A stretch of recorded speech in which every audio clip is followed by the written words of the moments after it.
Oke, assalamualaikum warahmatullahi wabarakatuh. Kembali lagi di AM YouTube channel dalam segmen Ijik-Ijik Podcast. Kali ini Ijik-Ijik Podcast kedatangan tamu yang sangat spesial, tentunya dari jasnya sudah terlihat ya teman-teman. Ini dari Universitas Jenderal Sudirman Purwokerto. Pengen tahu lebih dekat tentang beliau? Mari kita tanya sekarang. Oke, dari Mbak siapa ini nama lengkapnya? Nama aku Nadia Miftah Maharani Almi, bisa dipanggil Nadia. Oke, Mbak Nadia ternyata teman-teman. Dari mana Mbak Nadia? Asalnya dari Jakarta, aslinya Padang, Sumatera Barat aslinya. Wah, jauh sekali. Di Universitas Jenderal Sudirman dan sekarang menempuh semester 7. 7. Berarti sedang kegiatan KKN di Desa Kalipo. Desa Kalipo, guys. Oke, guys. Kali ini ada pertanyaan pertama untuk Mbak Nadia ini tentang sebenarnya Mbak Nadia itu kegiatannya apa sih sehari-harinya selain sebagai mahasiswa? Oke. Yeah. Kegiatan sehari-hari aku tuh sebagai mahasiswa sebenarnya sering bikin konten. Oh, konten kreator ternyata, guys. Di sosial media apa ini? Di TikTok khususnya. Sekarang lagi fokusnya di TikTok sih, Pak. TikTokers, guys. Selain menjadi TikTokers, tentunya kan biasanya mendapat keuntungan seperti menjadi endorsement ataupun yang lain-lain. Pernah? Baru sekali sih, baru pertama kali, soalnya kan baru mulai aktif TikTok itu kan baru sekitar 2 bulan yang lalu sebenarnya. Baru mulai aktif TikTok. Yeah. Oke, guys, pengen tahu nggak kira-kira TikTok beliau ini akunnya namanya boleh di-share ke teman-teman? Boleh. Boleh nggak? Nggak boleh. Kalau nggak boleh nggak apa-apa. Jadi nggak tahu ya teman-teman. Jelas. Saya sempat melihat teman-teman isinya itu bagus-bagus, karyanya benar-benar inspiratif ya untuk teman-teman yang kepengen bisa menghasilkan cuan melalui TikTok, nanti bisa berguru kepada Mbak Nadia ya. Oke, pertanyaan selanjutnya dari kegiatan sebagai TikTokers dan sudah menerima endorsement ini, kira-kira menjadi penghambat nggak dalam perkuliahan? Apa malah motivasi? Sejauh ini enggak, malah itu buat jadi ilmu baru sebenarnya. Karena kan di TikTok itu kan kita belajar sosial media ya. Sosial media itu mungkin nggak dipelajarin di kuliahan. Iya. Ya, jadi kuliahan hanya umumnya aja. Kalau saya kan manajemen ya dan fokusnya marketing. Iya. Jadi fokus marketing itu paling mempelajari umumnya aja. Kalau di sosial media itu gimana caranya engage sama followers kita dan gimana caranya hidup di sosial media itu lain sih ilmunya. Oke, luar biasa sekali dari Mbak Nadia. Jadi intinya apa yang dia pelajari di perkuliahan itu bisa dipraktekkan secara langsung di sosial media, tentunya khusus bagian marketing, teman-teman. Jadi power dari marketing sendiri melalui sosial media itu sebesar apa sih, Mbak? Sebagai ilmu manajemen ya, kalau kita kaitkan dengan ilmu manajemen. Sebenarnya sekarang marketing itu benar-benar sebenarnya harusnya fokusnya ke sosial media, bukan lagi misalnya kayak orang jualan dulu itu yang penting itu tempat, place, tapi sekarang place itu nggak penting, jadi orang sudah mulai jualan di sosial media. Sekarang ada live streaming dan segala macam. Dulu saya sempat jualan di live streaming juga di TikTok.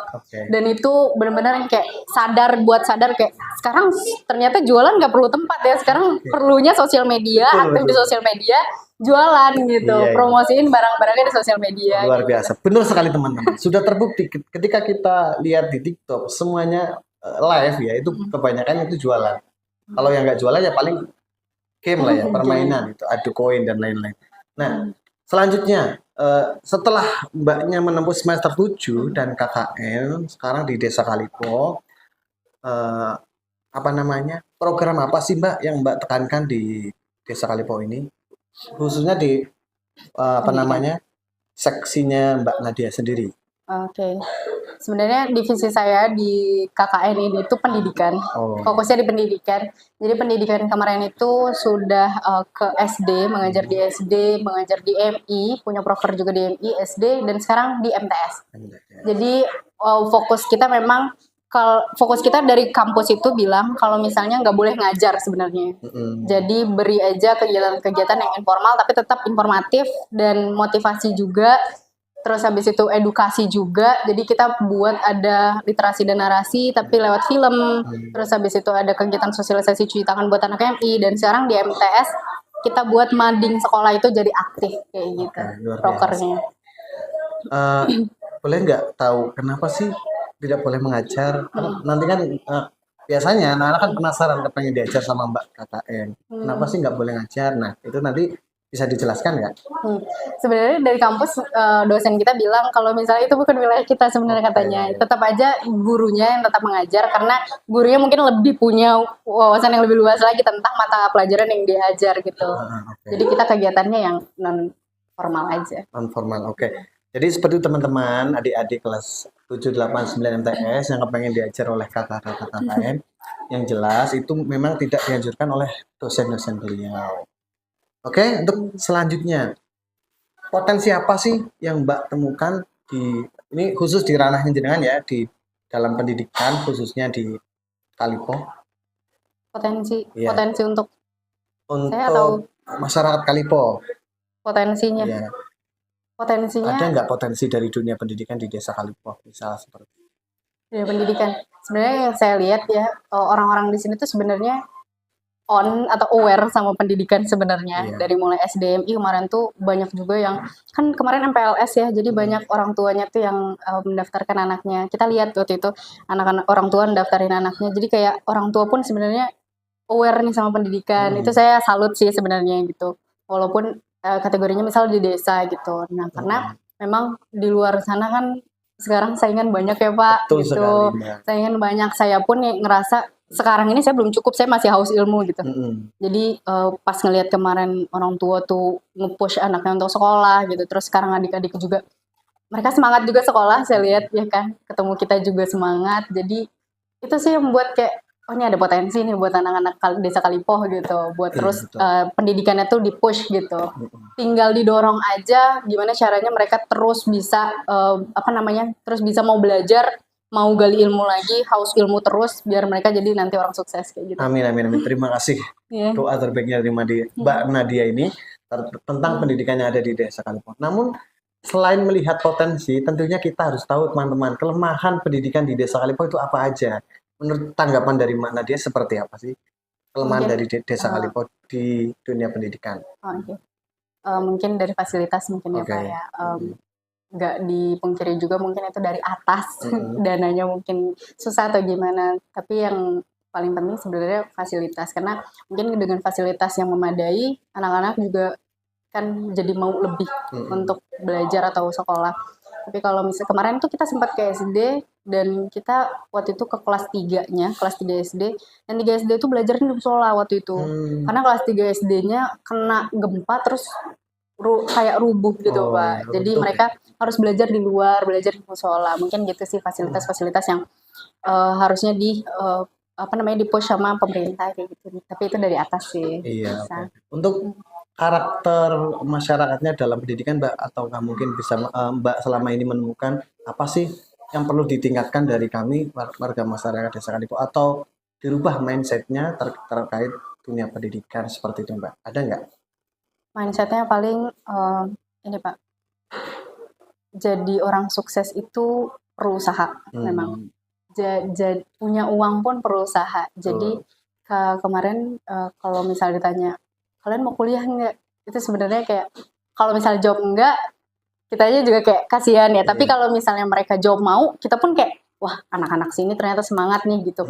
Nah itu sih paling kayak perlu ditingkatin itu sih Pak, kayak gitu menurut saya. Berarti pengetahuan tentang melanjutkan pendidikan studi, yang lebih tinggi seperti kuliah itu harus kita gali lagi, kasih motivasi lagi kepada masyarakat tentang pentingnya dunia pendidikan untuk masa yang akan datang. Mungkin sekarang seperti belum terlalu butuh, tapi nanti setelah di era anak-anak cucu kita, kalau nggak sekolah nanti seperti tidak dibutuhkan tenaganya nanti ya di tempat kerjaan, kasihan. Baik, untuk selanjutnya ini tentang motivasi Mbak. Berikan dong quotes atau motivasi untuk siswa-siswi MTS khususnya ya, supaya mereka menjadi lebih semangat dalam belajar. 1. kalau misalnya kalian mengerjakan apapun itu, kerjakan dengan sesungguh-sungguhnya, karena kita nggak tahu setelah yang kita kerjakan tuh apa dampaknya.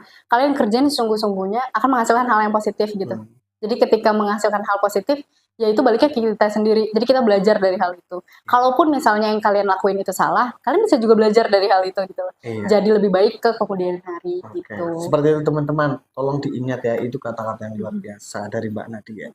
Terus sebelum terakhir Mbak, ada dua pertanyaan yang intinya itu tentang MTS Sultan Agung Kalipoh ya. Di sini menurut Mbak Nadia, MTS Sultan Agung Kalipoh itu seperti apa sih sekolahnya? Menurut Mbak Nadia ya, menurut Mbak Nadia, silakan. Menarik sih.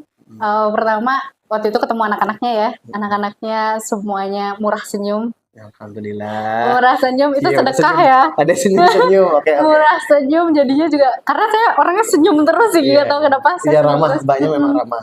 Saya senyum terus, jadi saya pun jadi kayak cheers gitu sama mereka, jadi ngelihatnya tuh enak gitu kan, ngeliatnya enak. Termasuk dari gurunya ramah semua, termasuk bapak. Terima kasih. Ya, terima kasih banyak juga udah menerima kita. Ada uang, terima kita. Ada uang.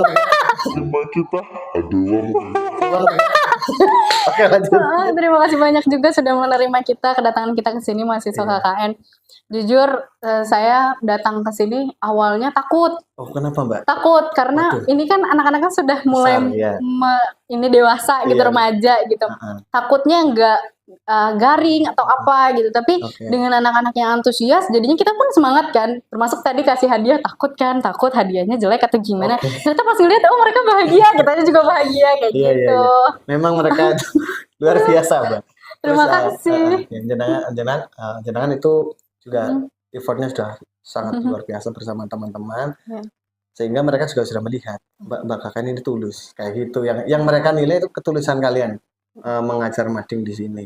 Kemudian apa sih yang perlu ditingkatkan dari teman-teman MTS khususnya di siswa-siswa Sultan Agung Kalipoh supaya MTS Sultan Agung Kalipoh itu lebih dikenal masyarakat luas dan lebih maju tentunya menurut Mbak Nadia? Jadilah siswa yang berprestasi bukan hanya di akademik tapi non akademik. Mulai dari kalian tuh, misal kalau dari akademik ya belajar yang rajin terus jadi olimpiade atau apa. Tapi kalau misalnya non akademik, misal kalian tahu bakatnya di mana, ya kejar di situ gitu.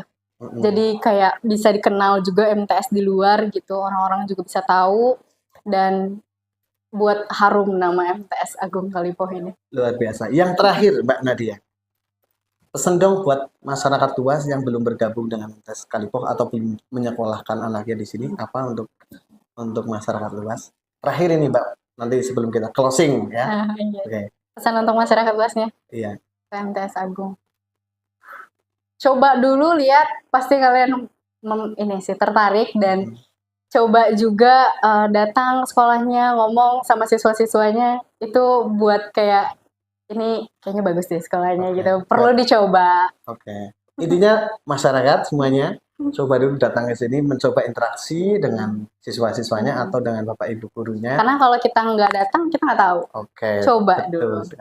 Datang dulu nggak apa-apa. Kalau pengen tahu lebih dalam tentang MTS Sultan Agung Kalipoh, kita ke sini, kita akan sambut, kita akan kasih tahu fasilitas yang ada di sini, kegiatan yang ada di sini, dan tentunya potensi yang ada di MTS Sultan Agung Kalipoh itu apa aja. Baik, terima kasih waktunya Mbak Nadia dari Universitas Jenderal Sudirman, jurusan manajemen ya Mbak ya? Manajemen. Tentunya banyak ilmu yang sudah disampaikan tadi, semoga bermanfaat untuk kita semua dan para penonton yang ada di seluruh Indonesia. Baik, mari kita tutup acara Ijik-Ijik Podcast kali ini dengan bacaan hamdalah bersama. Alhamdulillahirrahmanirrahim. See you next time. Wassalamualaikum warahmatullahi wabarakatuh. Dadah. Warahmatullahi wabarakatuh.